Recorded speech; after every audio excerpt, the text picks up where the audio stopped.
thanks so much for joining us today on Coast Connections, and welcome.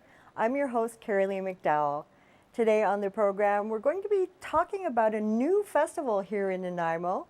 I'm very excited to be presenting my guest today, founder and president of the Nanaimo International Jazz Festival, Andrew Homzy. Andrew is bringing together local and international jazz musicians for the festival this year, taking place from September 21st to 23rd.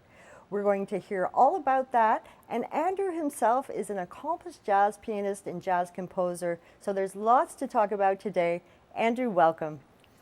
Thank you very much, Kerilie. It's a real pleasure to be here with you, and I just want to say what you've done for the jazz music in Nanaimo is legendary, and we very much appreciate all of your work. Thank you so much, Andrew. I'm flattered. Wasn't expecting that. It's such a pleasure to have you here with us today. I'm really excited about this jazz festival. It's phenomenal. And you know, a couple of years ago, we didn't have a jazz festival. You had a dream, you brought it to fruition. How did you make it all happen? Well, first of all, you have to have a vision, you have to have an idea. And I must say that even before I arrived in Nanaimo, I had the idea that this is one of my goals while I'm here in this wonderful town, which I was charmed by Nanaimo as soon as I arrived here. Now, I have a lot of experience in Montreal, where I lived and worked for many years, and I led my own band in the Montreal Jazz Festival for 15 of those years. And I saw how it was organized, I saw what it brought to the city, and I wanted to do something similar here on a different scale, of course. And now we do have this wonderful jazz festival, and I'm really excited about this year. We're going to be talking about the lineup later in the show.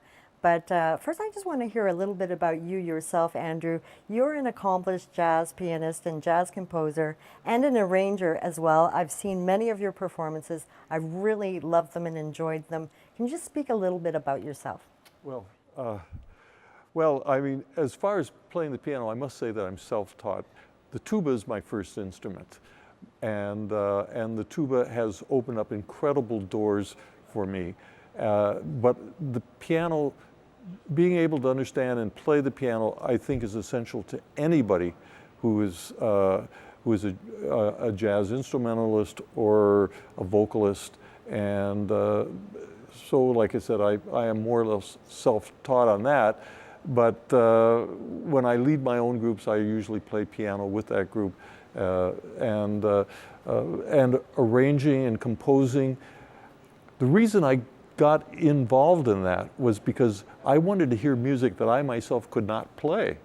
So I said, well, I'll write this melody for the trumpet, and I'll write this counterpoint for the trombone, and this harmony part for the saxophones, and maybe get some guitar and bass and drums mixed in here, which drove me to develop as a composer, as an arranger, and to study the instruments, the orchestration of it.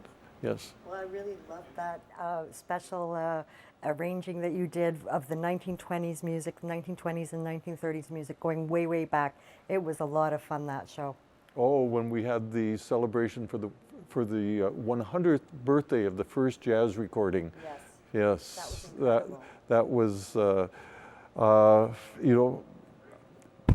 since I was a teenager and I discovered this music, I wanted to celebrate the 100th birthday. So I've been waiting for a long time, and we finally got to do it right here in Nanaimo. And it's wonderful. Now, I want to now start showing, well, actually, before we get to the photos, because we have some wonderful photos, but before we get there, I want to talk about the past year with the Jazz Festival, because it's been quite an amazing journey so far. There's been quite a lot happening, not just since the Jazz Festival.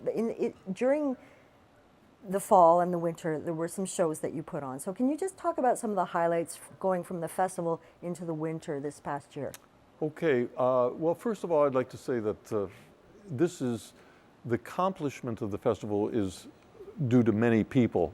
And I'd just like to quickly tell you who are the members of our board, because we have a board which integrates people in the business community, people that are seen as civic leaders. And for example, we have Brad Skeels, we have Carol Tisdale, she's our secretary. We have Greg Bush as vice president. He's teaches jazz studies at VIU. We have Dirk Heidemann, who is, I would think, Nanaimo's best known photographer. We see Dirk everywhere. We have a good friend of mine who I met shortly after I got to Nanaimo. His name is Norman Abbey, and he's our secretary. We have our newest member, Natasha Hoskins, who recently graduated from VIU, and she's a drummer. And we just added our newest member, our festival coordinator, our festival manager, and her name is Jill Smith. And we also have a marketing company called Toro Marketing, Stephanie and Karen, and it's this team that put together the festival, our first festival, which was quite a exciting and, shall we say, anxiety-invoking journey. Why was that? Why was that? Well, the logistics and especially the finances. You know, would we be able to find the funds to pay for the musicians, to rent the venues, to pay for the advertising, and a number of we were successful in securing grants from the city, from the Hospitality Association, from Tourism Nanaimo, from the TD Bank, so it's really been a gathering of the community. It's been a gathering of the community. Yeah. You're exactly right. Of the business community, of the government, the supporters, the donors, and of course the musicians. Because if it weren't for the musicians, we wouldn't have a festival, and they're number one. Yes. Yeah. Well, and of course, there's been some incredible performances that have come along with those shows, with the festival. And in the winter, there was a wonderful concert as well that I attended briefly, just part of that.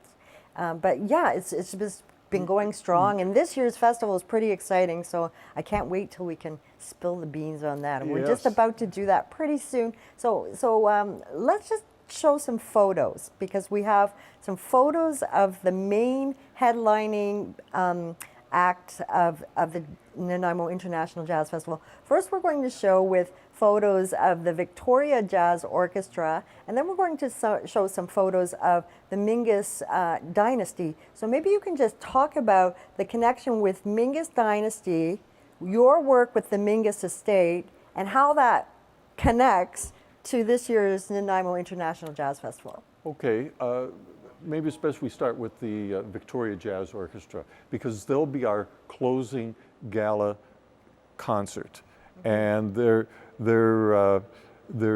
directed by a wonderful saxophonist composer, Monique Nordine, who lived in Nanaimo for many, many years, and she grew up on Salt Spring Islands. Now she lives in Victoria. So she's very well connected, and just a wonderful, wonderful musician. I always enjoy to hear her play music on her saxophone, and her compositions are great as well.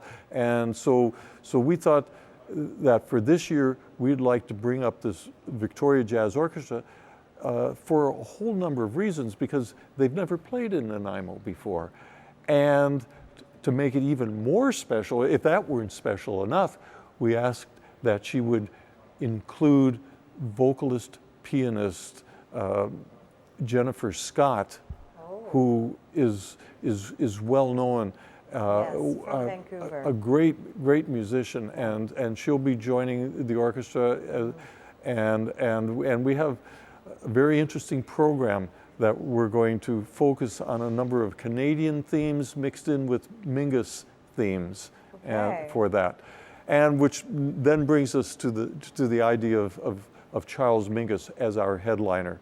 Yeah. Last year, in 2017, we paid tribute to New Orleans. We brought up a group that was New Orleans based, led by John Ellis, and they integrated various aspects of New Orleans music into the compositions, the very contemporary jazz compositions that John Ellis wrote.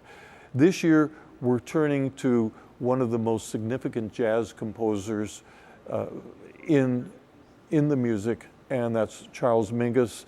Of course, we can't forget Duke Ellington and Billy Strayhorn, but I wanted to focus on Mingus this time because I've been good friends with Charles Mingus's last wife, Sue Mingus, since 1984 when I first met her. And let's just say who Charles Mingus is, because some of those in our audience, some people might not be familiar with the great Charles Mingus, but maybe I'll give you that honor. Good point. Yeah. Charles Mingus was a bass player.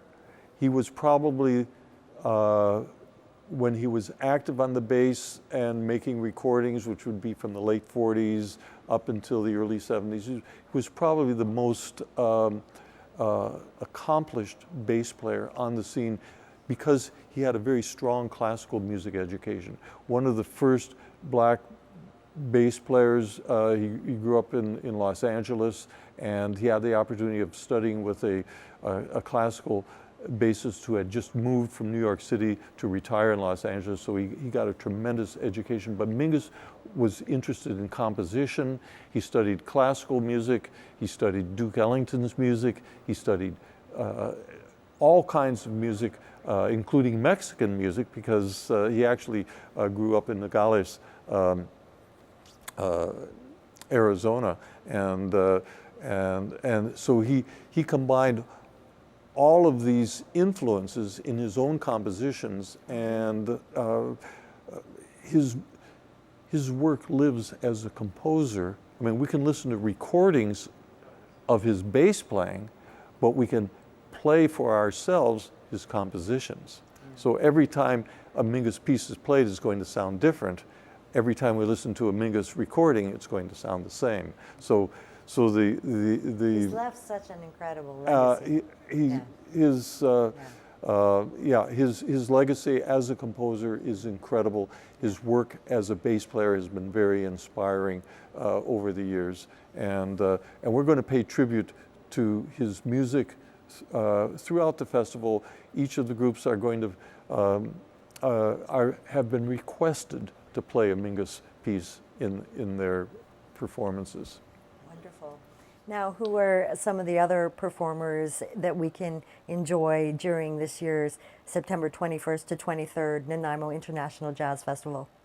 Well, a big part of our mandate for the Nanaimo Jazz Festival Association, we're a nonprofit group, and we want to provide opportunities for local jazz artists, particularly those that live on Vancouver Island, and I would say in particular those who live north of the Malahat.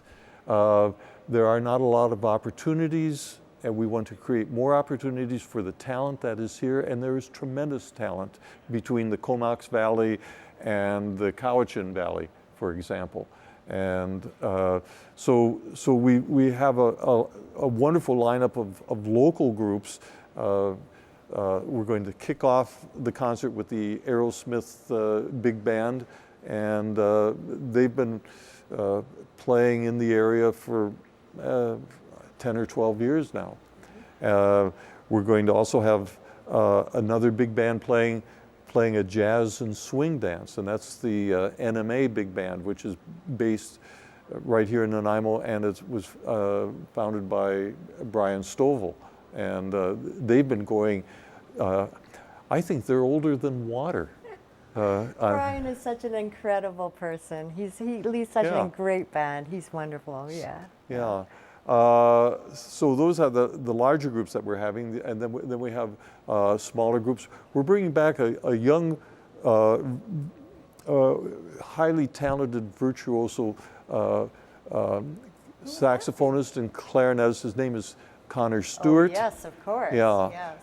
and Connor just sort of, he grew like Topsy, Yeah.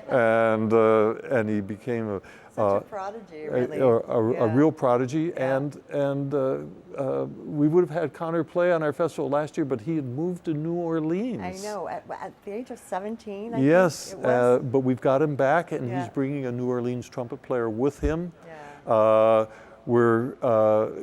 We will always maintain a relationship in our programming to New Orleans. So we're going to have that second line New Orleans parade, Yes. which is going to start in Nanaimo at the corner of Fitzwilliam and Selby, right next to the Oxy Tavern. For those, maybe some of you might know the Oxy Tavern, or maybe the Boca Cafe. We're going to start right there in the Old City Quarter.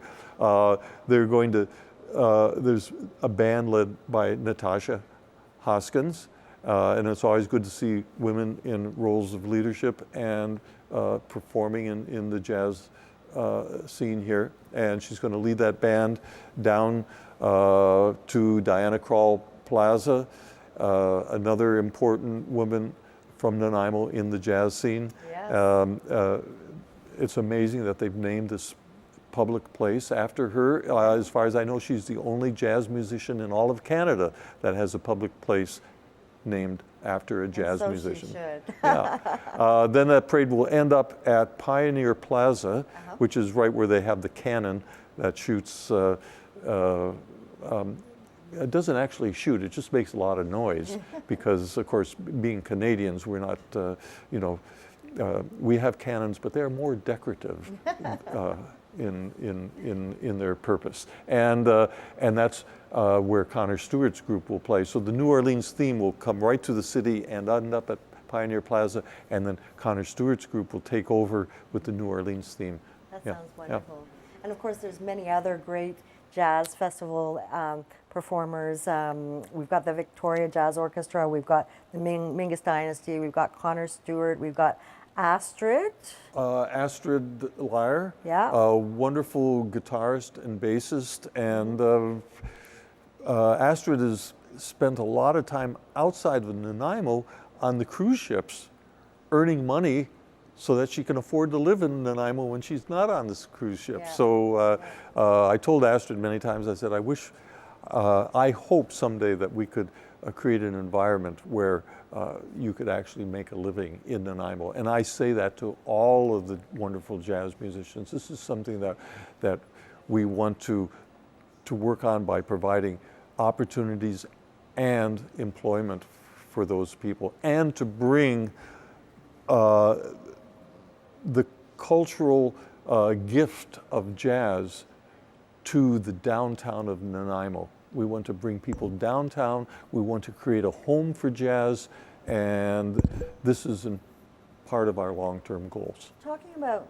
the home of jazz, Nanaimo has such an incredible international reputation for a small town in jazz. So we've got Ingrid and Christine Jensen, we've got Diana Krall, we've had Brody West, all these amazing performers And that you've have. got Phil Dwyer. Phil Dwyer, of course, in Qualicum. Yeah. Yeah, but from Nanaimo, we have this incredible scene, and our young people, our students from Wellington High Secondary School, and from the other high schools in our area, from VIU, they have been winning awards and coming in. Well, some of our Wellington students placed #1 in North America, which was unheard of. They beat the Americans at their own music, which is jazz. So that was quite something. That was pretty phenomenal. Now, how can we get our young people involved in the Jazz Festival? How can we get them to participate? How do we get them involved? Well, first of all, we have to get them out to the concerts. Yeah. They need to see that that it's possible to play jazz in Nanaimo in a professional context. You know, just as they see like the captain of the BC Ferries out there, or the the various business people that are in Nanaimo, in banks or other businesses. They need to see that there are professional jazz musicians that are out there making a difference and helping to raise the cultural profile of our town. So So how do we get them to come out and attend our events? So that's really the question. And I would say that parents and grandparents can have a lot to do with this, because there's a lot of people out there that like jazz. We ask you to bring your teenagers, encourage the 20-year-olds and the 30-year-olds to come on out and enjoy this wonderful music, which is both artistic and fun. So jazz has its roots in being both popular and recognized as an art form. It certainly does. Now, what's the vision going forward with the Jazz Festival into the future? Just briefly here. Where do we go in the future? Well, my personal vision is that we want to get better, not necessarily bigger. The idea of a 3-day festival in September is part of that whole picture, part of that whole vision, that we bring all these people together while the schools are in session, both the university, you know, at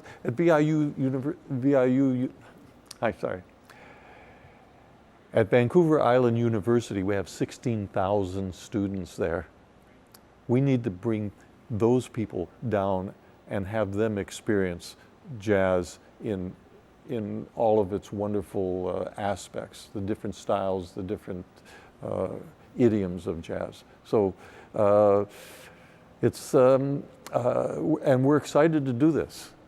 Okay. Yeah. And so am I. I'm excited that it's here in Nanaimo. And I want to just show those graphics. I don't know if we've showed them yet, but of the different days of the festival, all the performers that are performing. And as we show those wonderful graphics, perhaps you can tell us where we can buy tickets and passes. How can we get those passes and tickets? We are offering a total of 11 events, and 7 of them are free. Wow. We have 4 ticketed events. Of course, there's our headliner concert and our gala concert. These are on the Saturday and Sunday. We are also having a jazz and swing dance at the historic Dorchester Hotel.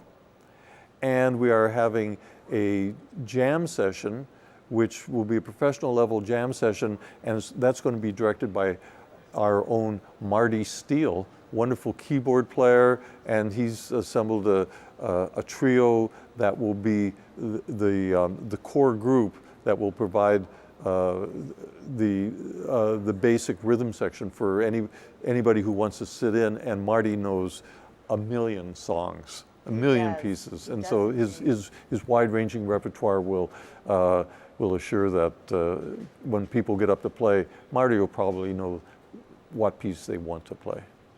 And this just sounds so wonderful for the festival this year. I'm really excited. I'm going to be there. So do you have any last words that you'd like to add, anything that we haven't touched on, just to wrap up here? Well, you showed that. Just look for our advertisements. Besides, we really would like you to buy a festival pass. You'll save a lot of money. We're a member-based organization, and you can get a membership by going to our website, which is simply Nanaimo Jazz Festival. It's easy to find. Tickets are being sold through the Port Theatre, where we're having our Saturday and Sunday concerts. They are selling the festival pass, and they are also selling individual tickets for the various events.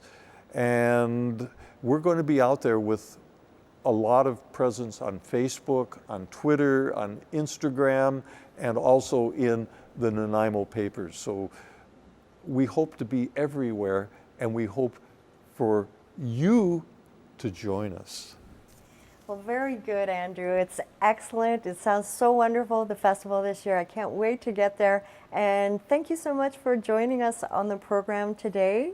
We're going to encourage everyone to get out there September 21st to 23rd for the weekend to enjoy it. And it's been lovely chatting with you today. Thank you, Kerilie. It's been wonderful always to be um, to have you and your support for jazz. And we also thank Shaw for giving us this opportunity to get our word out to the public. Well, all the best with the festival, and may the jazz continue. And thank you for watching Coast Connections today. Thank you for joining us and connecting with us. And be sure to join us again next time. Thank you for watching.